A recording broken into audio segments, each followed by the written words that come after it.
I'm not going to talk about that so much, though. I want to step back and look at the bigger pattern.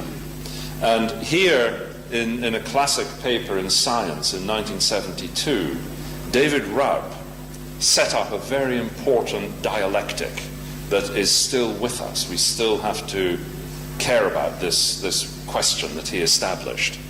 And what he presented in 1972, and this was inspired by Valentine's 1969 paper, was to say this is what Valentine presented.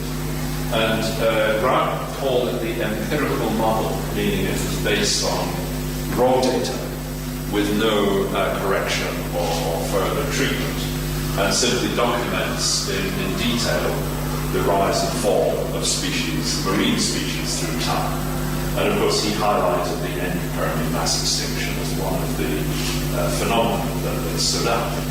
Whereas Raup, on the other hand, said you can't just read the data in a raw fashion. You actually have to consider questions of the quality of the fossil record. And so Raup argued that probably the true pattern was more like this, with the Cambrian explosion happening quite fast. And he argued then that marine diversity rose to a very high level in the Ordovician, and then maybe settled to a kind of equilibrium level, which has remained constant ever since. So very different pattern. This implies equilibrium and a fixed level. This does not. This implies a lot of error, a lot of bias.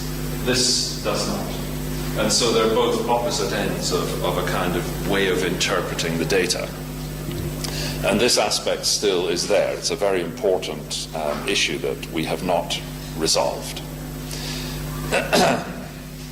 So that debate that Raup had set up was kind of resolved in 1981 in a paper in Nature by Sapkowski and Raup and Valentine. They all more or less signed the paper, and this was the key figure. They showed different records of marine life, and their argument in the so-called consensus paper was because these different data sets give us more or less the same pattern of paleodiversity from Cambrian to the present day, therefore we can argue that the fossil record is not too bad, it is not heavily affected by bias. So they said. But of course, although they use the term independent, these are not independent because they are all taken from the same fossil record. So they're compiled by different people, but they are not independent of each other. And so in fact, they hadn't really demonstrated very much in that 1981 paper.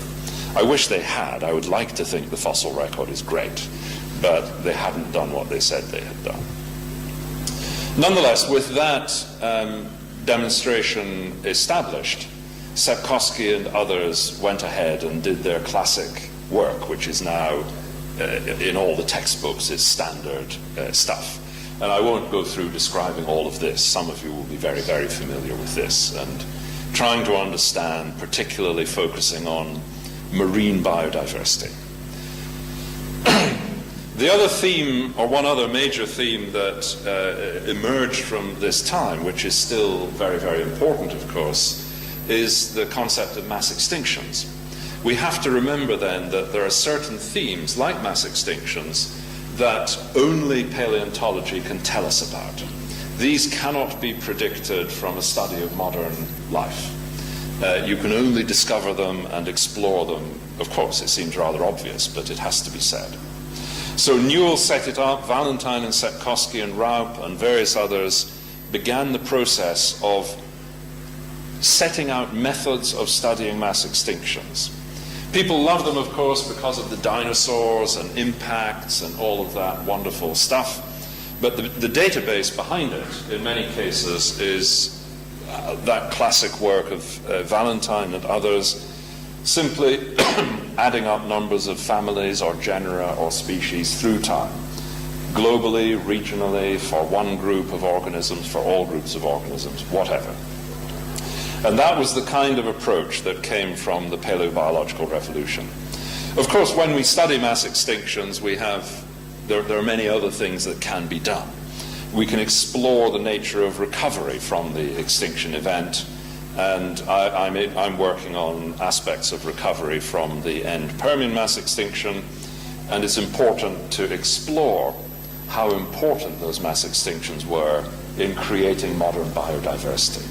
Because that event, even though it was 250 million years ago, had very important effects on modern ecosystems. It marked the change from a particular kind of ecosystem in the sea and on land to a more modern kind of ecosystem. But of course, geologists have advanced tremendously in the knowledge of these extinction events. The detail of field work and dating that is now possible.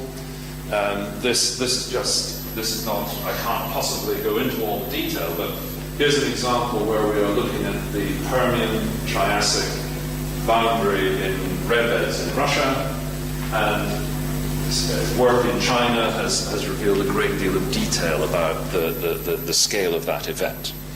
And looking at the recovery, it's been discovered relatively recently that after the end Permian mass extinction, this is carbon isotopes. There was a time of 5 or 6 million years of highly perturbed isotopic signals.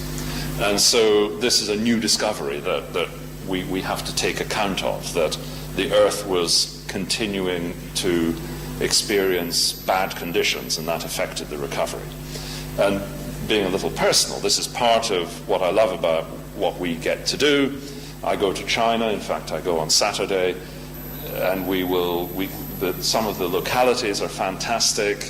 Here illustrating the energy of the Chinese geologists, they have removed half a mountain here and extracted 20,000 fossils, just spectacular detail, and with improvement in dating and understanding of phylogeny and interpretation of morphology and ecology, we can establish a great deal of detail about some of these events.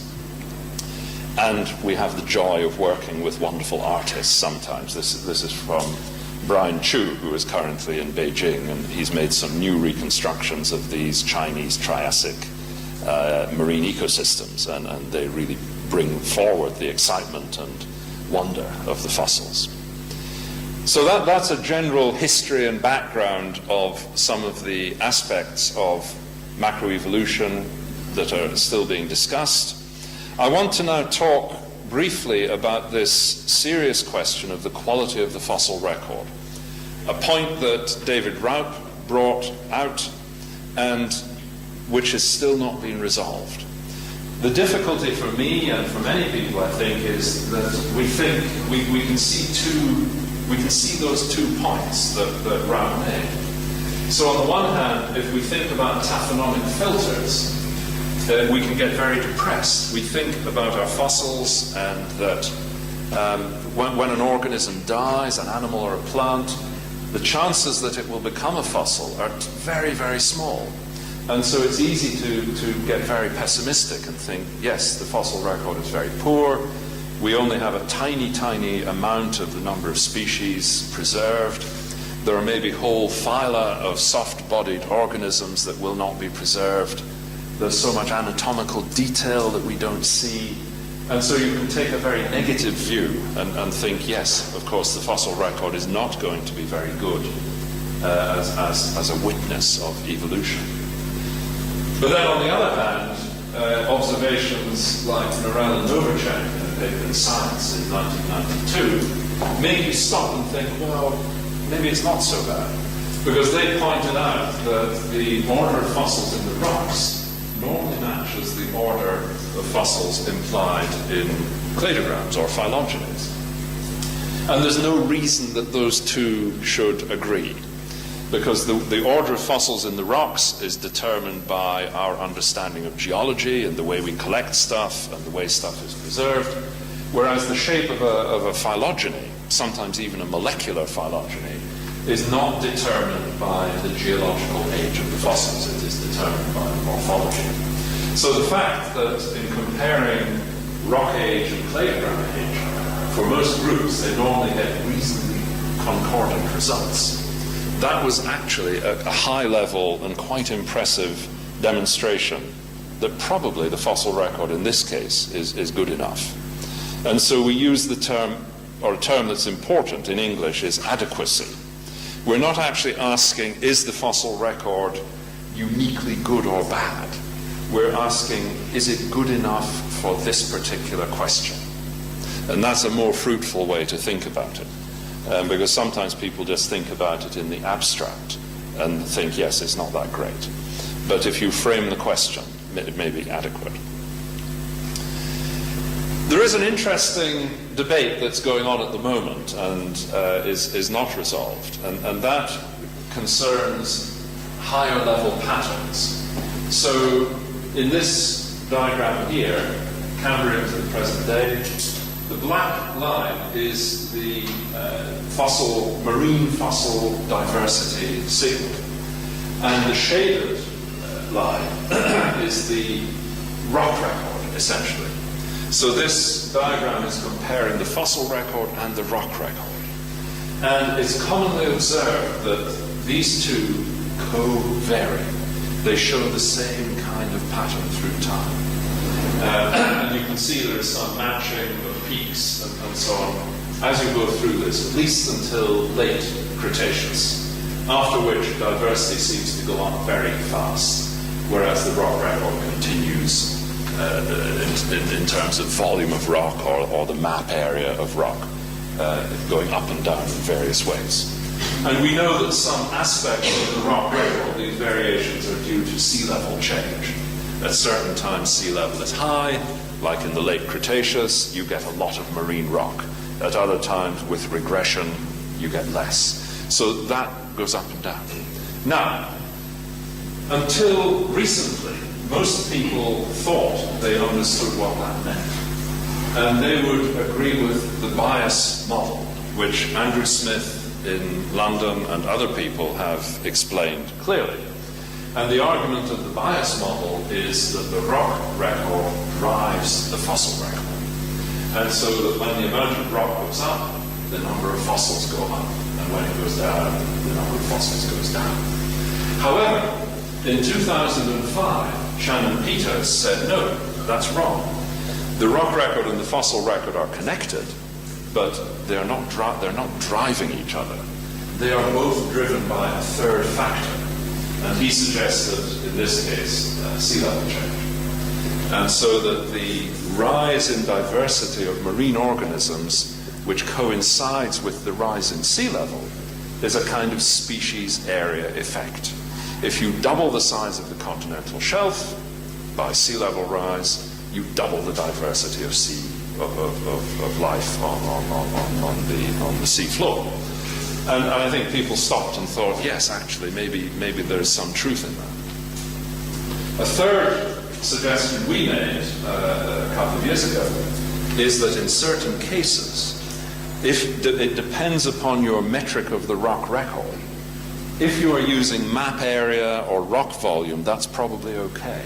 But people sometimes use, as their measure of rock record, number of localities, or number of collections, or number of formations, number of named geological formations.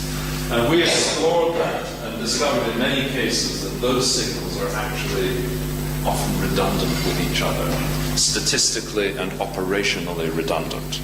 They're just telling you the same thing. The number of formations, the number of fossils. There are human factors involved. When fossils are abundant, we subdivide formations more, for example. In reality, it's probably a mix of all three. But the important point here is people sometimes jump to a conclusion without reflecting and thinking. And it's ironic that it's often been that we jump to conclusion number one, which actually then speaks against our own subject, and we should maybe think more about 2 and 3 as well in this case.